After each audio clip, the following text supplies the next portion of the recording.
სახელით ამისათა და ძისათა და სულისაწმინდისათა. დღეს ჩვენი წმინდა 60 კულო მართლმადიდებელი ეკლესია აღნიშნავს წმინდა ნინოს ხსენებას, მის მიძინებას, მის გარდაცვალებას. ესაა წმინდა ნინოს სამოთხეში გადასვლის დღე და ჩვენთვის არის უდიდესი ზეიმი და სიხარული. ამიტომაც რომ მართლმადიდებელი ქრისტიანები გარდაცვალების დროს წმინდანებისას კი არ გლოვობენ, არამედ უხარიათ, რადგან ეს არის მათი სამოთხეში დამკვიდრების დასაწყისი. წმინდა ნინო მეორე იყო, ვინც საქართველოში ქრისტიანობა იქადაგა, თავიდან მოციქულებმა იქადაგეს, ანდრია პირველწოდებულმა, სიმონ კანანელმა, მატათამ. ამიტომაც აგვაქვს ჩვენ პატრიარქის ყოლის უფლება და ავტოკეფალური ეკლესია ამის საფუძველზე გვაქვს, მაგრამ შემდეგ წმინდა ნინოს დროს მინევდა ეს ქრისტიანობა. თუმცა ზღვისპირა რაიონებში მაინც იყვნენ დასახლებებში კოლონიებს ეძახდნენ, ბერძნულ კოლონიებს იქ ცხოვრობდნენ ქრისტიანები, ქართველებიც იყვნენ მათ შორის, ეპისკოპოსიც ყავდა, მაგრამ მთლიანად საქართველო მოცული იყო წარმართობის წყვდიათით. ზუსტად ეს სიტყვები ქვია წარმართობას და არა ქრისტიანობას, რადგან ეს სრული წყვდიადია სულიერების. წმინდა ნინოს მშობლები ქრისტიანები იყვნენ, მამა ზაბულონი, დედა სოსანა. მამა იყო სარდალი, მეომარი, რომის ჯარში წარმოიდგენთ ახლა რა პიროვნება იქნებოდა, ვაჟკაცი, მხნე შემმარტებელი და 12 წლის როდესაც შეიქმნა წმინდა ნინო, გადასახდნენ იერუსალიმში და იქ წმინდა ნინოს ბიძა დედიზმა იყო პატრიარქი იერუსალიმის და ზაბულონმა გადაწყვიტა მთელი ცხოვრება ღმერთისთვის შეეწირა, აღიკვეცა მონაზვნად და იუდეის უდაბნოში დაეყო და იქ ცხოვრობდა ბერული ცხოვრებით, რომაელი უშიშარი ჯარისკაცი და მისი მეუღლე სოსანა აკურთხეს დიაკონისად, ანუ ემხმარებოდა მსახურებებში იქ და წმინდა ნინოს დიდა სარა ნიაფორი, ესეთი ქალი, რომელიც ქრისტიანობას ასწავლიდა და უყვებოდა მას ქრისტიანობის შესახებ, შეაყვარა ქრისტე, უთხრა რომ ქრისტეს კვართი არის საქართველოში, არის ქვეყანა ივერია, სადაც მისი კვართი ინახება და წმინდა ნინოს აღენთვეს იგი შინაგანი სულიერი ცეცხლით და გადაწყვიტა წამოსვლა ამ ქვეყანაში და ამ ქვეყანაში ნახვის სურვილი გაუჩნდა.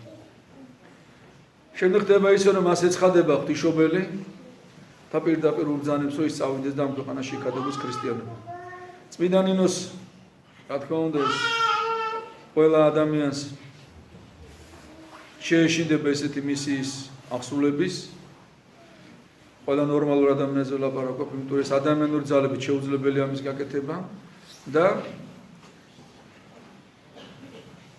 ღვთისმშობელი პირდება, რომ ის ამაში მიეხმარება და მისი ძის კურთხევით წმინდანმა შეძლებს ამას.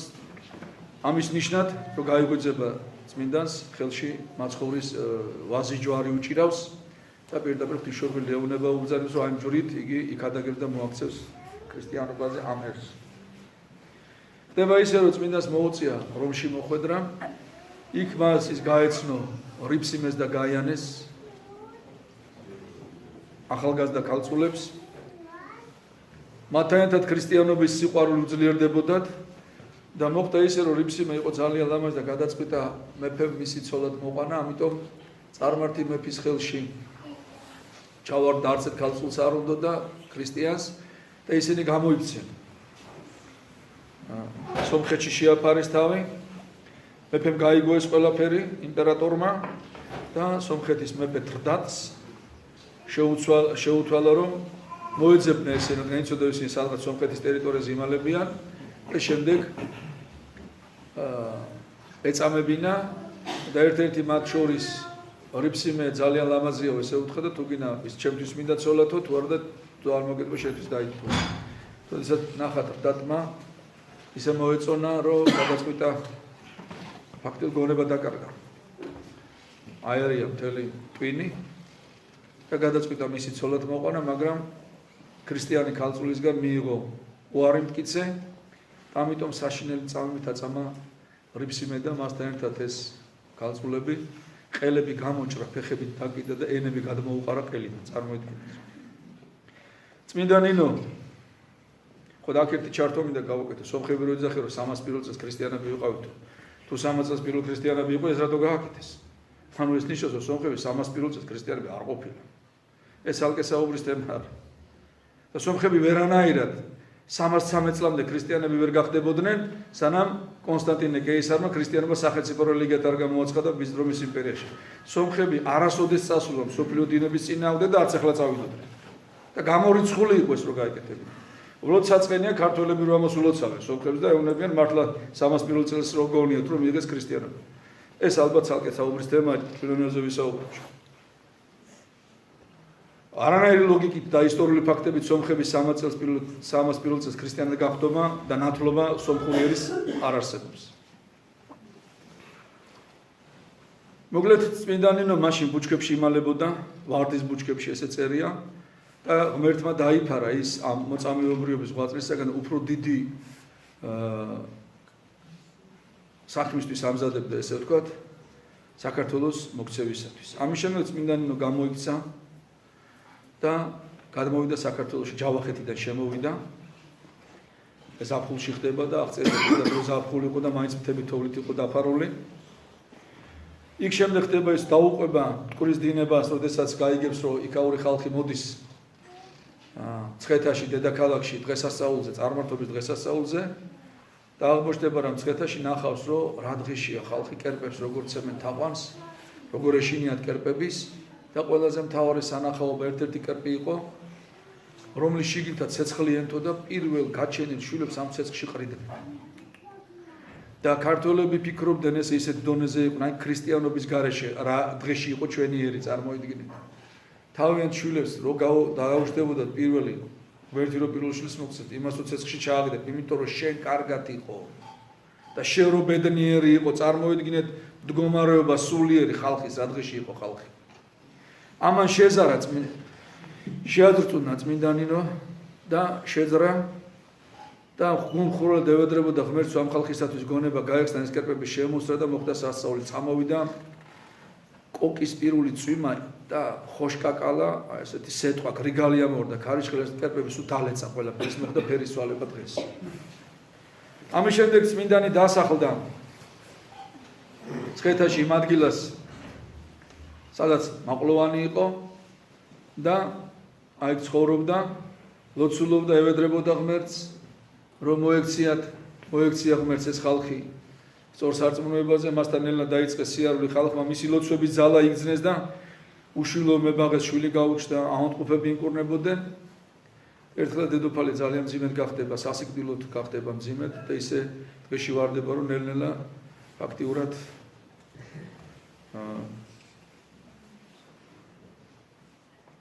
ხდება სიკვდილის პირას არის მისული. ეტყვია რომ წმინდა ნინო არიო, თი ახალგაზრდა გოგო იქ ცხოვროსო და კურნავსო ავადმყოფებსო და დედოფალი დაიბარებს. წმინდანი ეტყვის რომ თვითონ მოვიდეს აქო და მე გამკურნა მას და მართლაც ნანა დედოფალი მიდის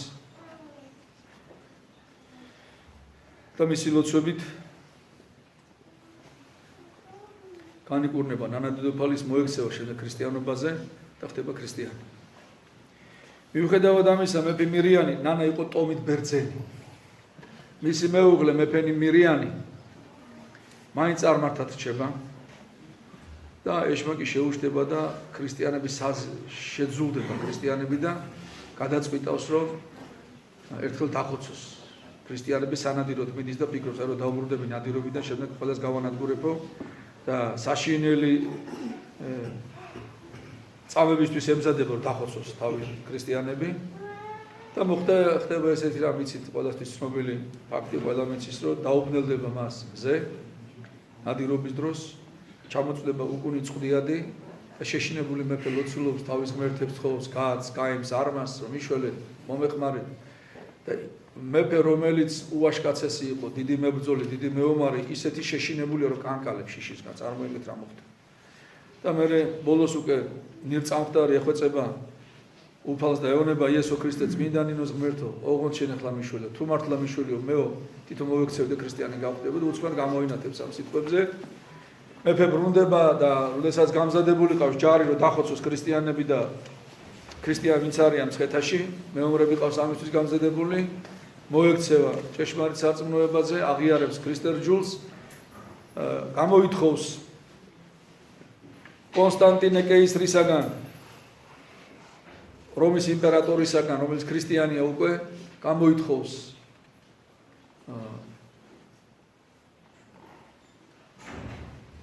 ჯარს, სასულიერო პირებს და ანტიოქიიდან ჩამოდიან, მაშინ ანტიოქიის ეკლესია ბიზანტიის იმპერიის ფარგლებში შედიოდა, ჩამოდიან სასულიერო პირები და ნათლავენ ერს.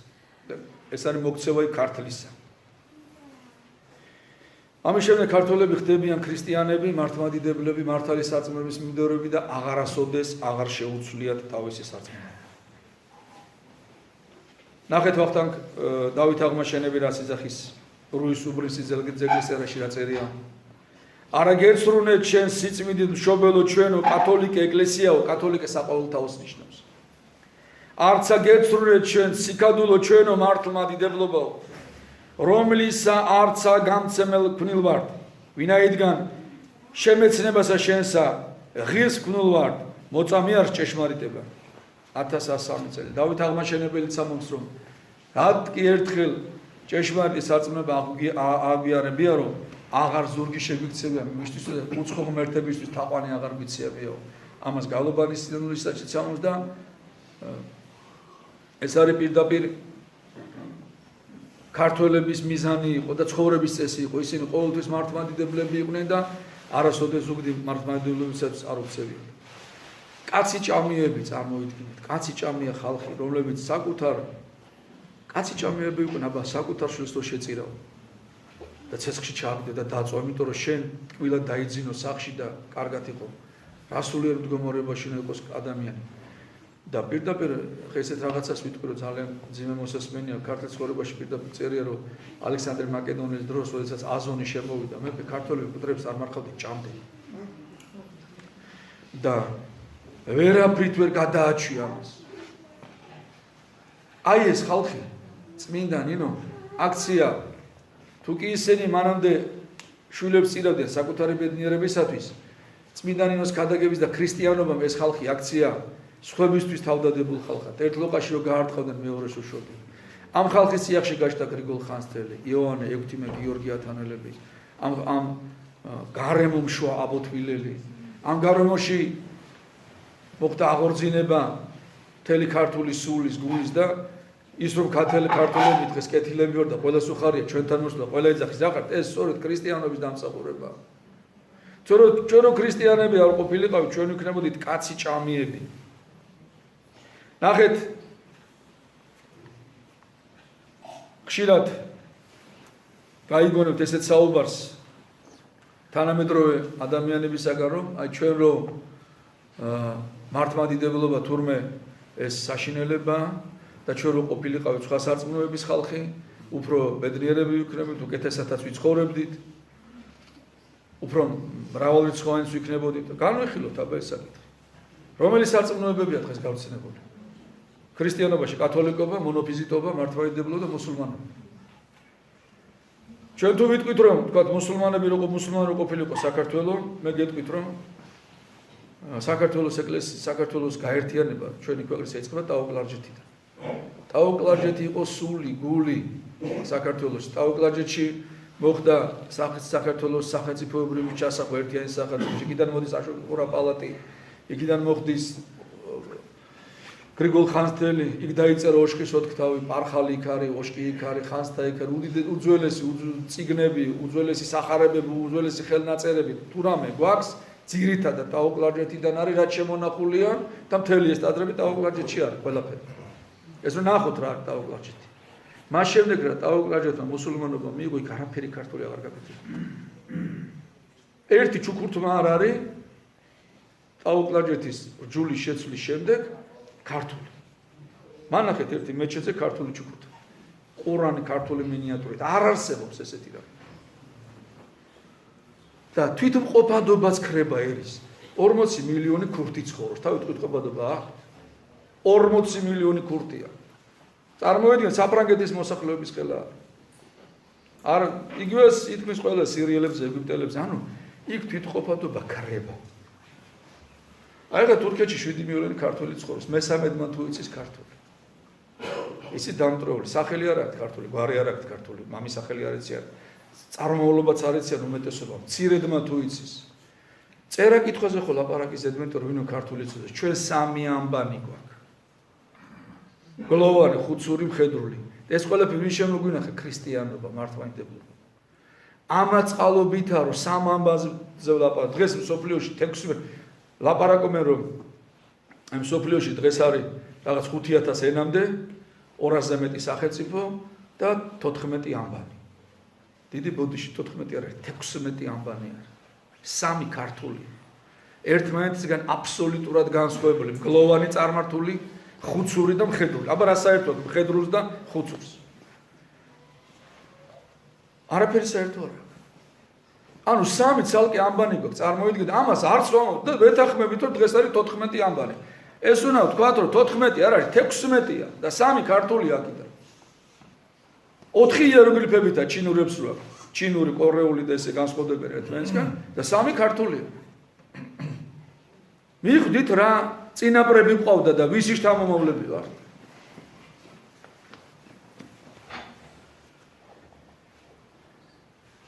ავიღოთ კათოლიკები რო ყოფილიყვნენ ქართველები. კათოლიკები რო ყოფილიყვნენ ქართველები, კათოლიკურ ეკლესიაში არის ძალიან მკაცრი წესი. წირვა-ლოცვა მიდის ლათინურ ენაზე. ყველგან. ანუ ქართული წირვა-ლოცვა აღარ იქნებოდა, შესაბამისად არ ქართული დამწერლობა იქნებოდა, საეკლესიო წიგნები ხუცური არ იქნებოდა და მხედრული და ესეც არ იქნებოდნენ ალბათ. ესე არიან ფრანგები, ესე არიან ესპანელები, ესე არის ინგლისები, ყველა ესე. მონოფიზიტები რო ყოფილიყო, როგორც ჩვენი მეზობელი სომხები არიან. ნუ ეხლა წარმოიდგინეთ დღეს ეხლა ჩვენსა და სომხებს შორის რამხელა სხვაობაა სარწმუნოებრივი. და მაინც სომხები იბრალებენ რომ ეს ჩვენია, ის ჩვენია, ის ჩვენია, ჯვრის მონასტერს გვედავებიან, სვეტი წყალს გვედავებიან კაცო. ვარძიაზე აღარ ვლაპარაკობ. ოშხზე იძახიან სომხური ტაძარი აწერია ხუცურად და მეუბნება წაიკითხე თუ სომხური რა წერია მეთქი. არა ეს ძველი სომხურია და ძველი სომხური არ არსებობს. ანუ ჩვენი თავი ვერ დაგვიცვია, წარმოიდგინეთ ეხლა სომხებისა. ეს რამე გაზვიადებული კი არ, დღესაც ლაპარაკობენ ამას. შედი ინტერნეტში რებს ლაპარაკობენ, თურმე მთელი საქართველო მაგათია. თურმე რაც ეკლესიები სულ მაგათია შენებულია ჩვენიდან. დღეს როდესაც ესეთი სხვაობა მართლმადიდებლობასა და მონოფიზიტობას შორის რამდენი ისტორიული მაგალითები გვაქვს ამის გახარწყლების, ეხლაც კი ხმის ამოღება გვჭირდა. წარმოიდგინეთ ჩვენ რომ მონოფიზიტები ყოფილიყავით რა იქნებოდა. საერთოდ ისეთი რა დაჩაგრულები ვითავთ კაცო. სომხებს რო 3 ამბანი ქონდეთ რა ამბავ დადღეში იქნებოდა. ერთი ამბანი აქვს რომელიც 418 წელს დაწერეს ისიც 1500-ო ეთიოპიურიდან აქვს დაგებული. ეთიოპური ამბანიდან აქვს 1500-ო აღებული. ჩემი სიტყვების თუ არ ჯერათ შედით ინტერნეტში და ნახეთ. ეფიოპსკი ალფავით, არმიანსკი ალფავით და აკრიფეთ რა ხდება. ერთი-ერთი 1500-ო. 5 სირიელმა იაკობიტებმა დაუწერეს, 5-იც რაღაცა ბერძნული და ესე რა გადარჩა. აი ეს ხალხი გვეუბნება რომ ჩვენ დაგიწერეთ ამბანი თქვენო ქართველებს. და ჩვენ 3 ამბანის პატრონებს თავი ვერ გაგვიმართლებია. რო უთხრა, შეიძლება 418 წელს ამბანი მიიღო ოფიციალურად. ოფიციალურით არ არის 418 წელი. მე 430 წლის დამწერლობა მაქვს უკვე ბარელიეფური სინაის უდაბნო შესხო ფაქტია.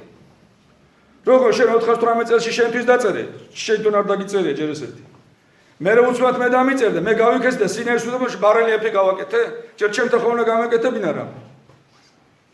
ეხლა დავათის სტელა აღმოაჩინეს კიდე მე-3 საუკუნის დამწერლობა. ამის თქმის უნარი არ აქვს. რა დაგვემართა ვერ გავიქცე. და ამ ხალხს რო და უსმინო თანამედროვე ადამიანებს იტყვიან რომ მართლმადიდებლობა ალბათ ყველაზე ნაკლებად რეალური სარწმუნოება იყო რომელიც გადაგვარჩენდა ჩვენ და ყველაზე ცუდ დღეში ალბათ მართლმადიდებლები რო ყოფილიყავით მაშინ იქნებოდითო ესე იტყოდნენ მაგრამ ხო ხედავთ სინამდვილეში რა ხდება მართლმადიდებლობამ გადაგვარჩინა ჩვენ რომ მართლმადიდებლები არ ყოფილიყავით არც ოშკი გვექნებოდა არც იშხანი გვექნებოდა არც სვეტი ცხოველი გვექნებოდა. ქართული დამწერლობა საერთოდ არ გვექნებოდა. წარმოვიდგინეთ რა არის საქართველოს ოშკის 4 თავის, არხალის 4 თავის, სვეტი ცხოვლის. ყველა ამის გარეშე არაფერი არ ვიქნებოდა. ჩვენ და ესკიმოსები ერთ დონეზე ვიქნებოდით. უფრო ისინი წინ იქნებოდა, იმიტომ რომ უფრო კაი ცხოვრების დონე, მაღალი ცხოვრების დონე აქვს. ესე კი არ ცხოვრობენ როგორც ჩვენ. მაგ გრენლანდიაში ცხოვრები ესკიმოსებზე მაგსაუბი. და დღეს ნახე როგორ ებძვიან თანამედროვე ლიბერალები ეკლესიას და სარწმუნოებას. მთელი მაგათი ამოცანა და მიზანი არის აქეთ მიმართული. შეხედონ ამ ვითომ პატრიოტებმა და სამშობლოს მოყვარულებმა და ვითომ ქვეყნის დამოუკიდებლობა რო უნდა და ადამიანთა უფლებებზე ლაპარაკობენ. ისრაელში რა ხდება შეხედო. როგორ დადის ისრაელის პრემიერ-მინისტრი თავზე თავისი კუდი რო აფარია, ებრაელების კუდი რა კეპა ქვია თუ რაღაც. ოფიციალურ შეხვედრებზე აფარიათ ეს. წარმოვიდგინეთ თავდაცვის მინისტრს აფარია ეს კუდი. ჩვენთან რო პრემიერ-მინისტრმა ჯვარი დაიკიდოს ან ჯვარი გამოაჩინა და დასანახად ჯვარი რო ეკიდეს. ესე დადიან მინისტრები. ესე დადიან ჯარისკაცები. ჩვენთან ჯარი რაღაცა სამხედრო სასწავლებელი იყო და თურქები ასწავლიდნენ. ხატები გამოატანიეს ჯარისკაცებს. ოფიცრები უნდა გამყარებენ.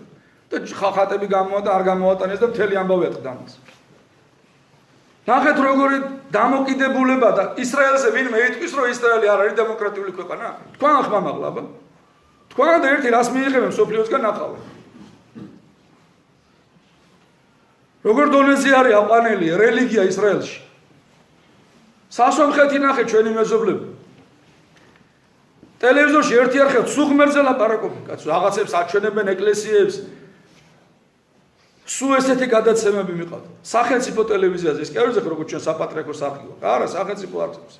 რელიგიური გადაცემები. აქ ყველაფერს თილობ რომ ჩაკლან. ხანსიანიდის საქმე მოიგონეს, ხან რაღაცებს იგონებ, ნახე რა დღეში არიან თვითონ. ძაფირო აიბლანდება და ბოლოს რო ვეღარ პოულობენ, აი ესე დღეში არის. რატო? იმიტომ რომ ღმერთს ებრძვიან. და ეს კატასტროფი დამთავრდება ყველასთვის.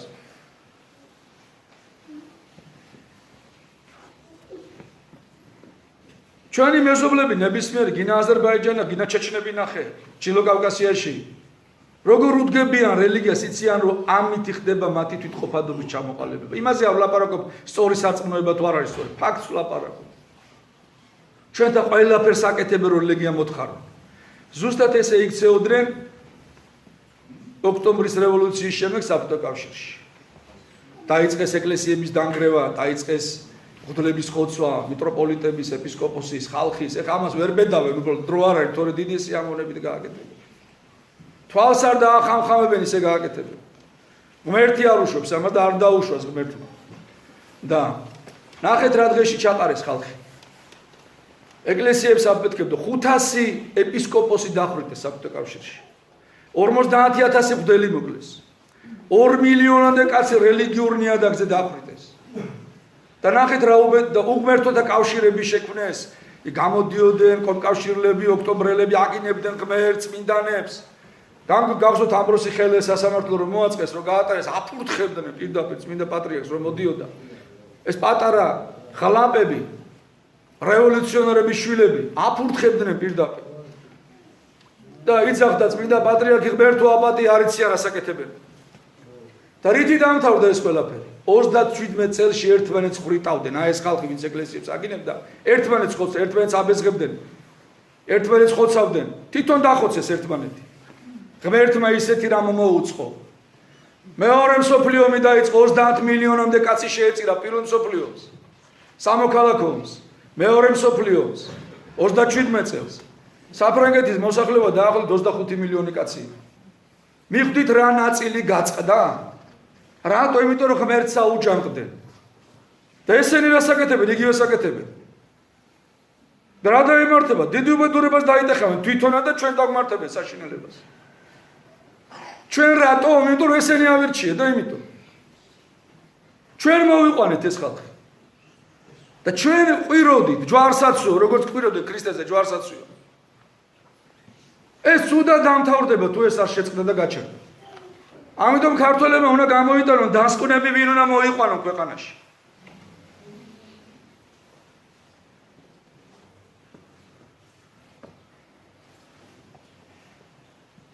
ნახეთ საქართველოს ისტორიაში როგორ არის როდის იყო საქართველოს ბედნიერი როდესაც ყავდა მართლმადიდებელი მეფეები ბოლომდე მართლმადიდებლობისათვის თავდადებულები სარწმუნოებისათვის თავდადებულები ვახტანგ გორგასალი საქართველოს ავტოკეფალია მოუპოვა ეკლესიას და საქართველოს ეკლესიის ავტოკეფალია და დამოუკიდებლობა დავით აღმაშენებელი აშოტ ყურაპალატი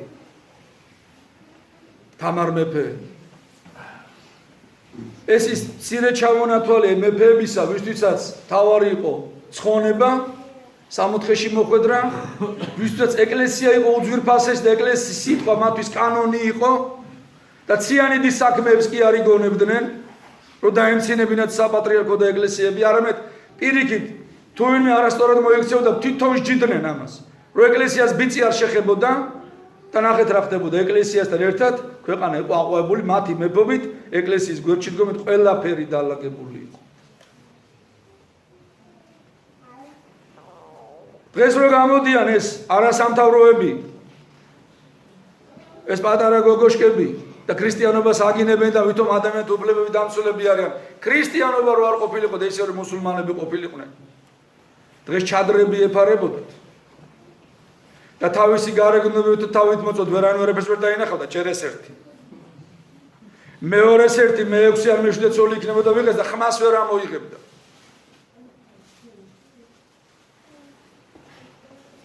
ქრისტიანობა მისცა მათ თავისუფლება და ქრისტიანობა მისცა ამდენს რომ ლაპარაკობენ მაგის უფლება ნახე როგორ ებრძვიან ჩვენ ეკლესიას გაცოფებულები არიან მაგრამ იმ წუთში გაიხსენონ ის რაც დაემართა ღმერთთან მებრძოლ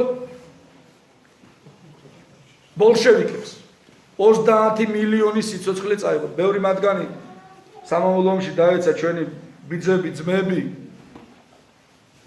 მოხდა ესე მაგრამ უმეტესობა იყო ღვთისმბრძოლები და სისხლით მოუწია ჩამორეცხვა იმ თავისი ღვთისგმობის და ეკლესიების გრევის ნახეთ რა სიძახის წმინდა ილია მართალი რა არის ჩვენთვის ქრისტიანობა ქრისტე ღმერთი ჯვარს ეცვა ქართულ ეცვა ქვეყნისათვის და ჩვენ ჯვარს ვეცვით ქრისტესთვის ამ პატარა საქართველოს გადაუღებოთ მკერდი და ამ მკერდზე როგორც კლდეზე დაუდგით ქრისტიანობა საყდარი ქვად ჩვენი ძვლები ვიხმარე და კირად ჩვენი სისხლი ნახეთ რა სიტყვები აქვს და ბჭეთა ჯოჯოხოცისათა ვერ შემუსრეს იგი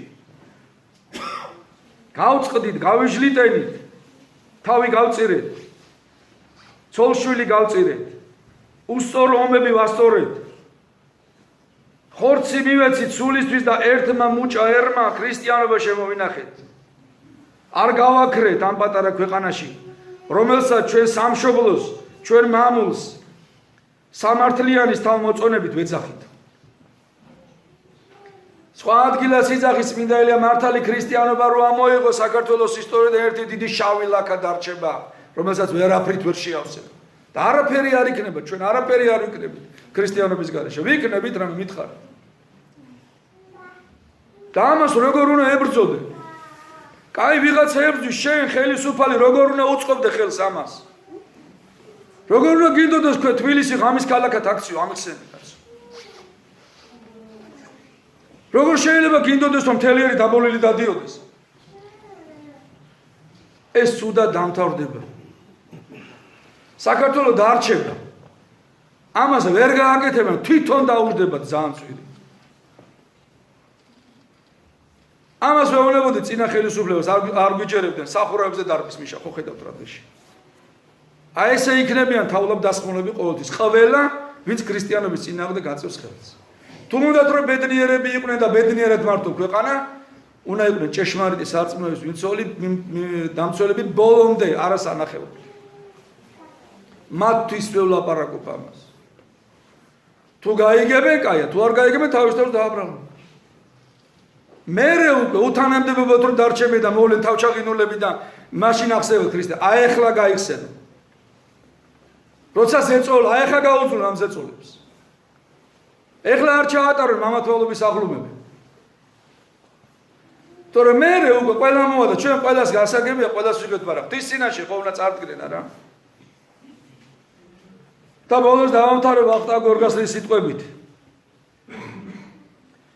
აც გამცნებ თქვენ, რათა მტკიცე სარწმუნოებას ზედაც დექიდდან ეძიებდეთ ქრისტესთვის სიკვდილს, სახელსა მისა ზედან, რათა წარუვალი დიდება მოიგოთ. აი თუ უნდა წარუვალი დიდება მოიგონ, ქრისტეს უნდა შეწირონ თავი. მაგრამ რა თქმა უნდა, ვიძახით გამოუჩვენოს და ნუ შემიყვანებ ჩვენგან სასწაულსა. არამედ მიხსენ ჩვენ ბოროტისაგან. მაგრამ ამავე დროს მზად უნდა იყვენ ქრისტესთვის ყველაფერი გააკეთონ. ღმერთმა ჩვენი ქვეყანა დალოცოს, ღმერთმა წმინდა ნინოს ლოცვები დაგვიფაროს და შეგვიწყალოს და ღმერთმა შეგვაყვაროს ჩვენი სამშობლო და ჩვენი ქვეყანა.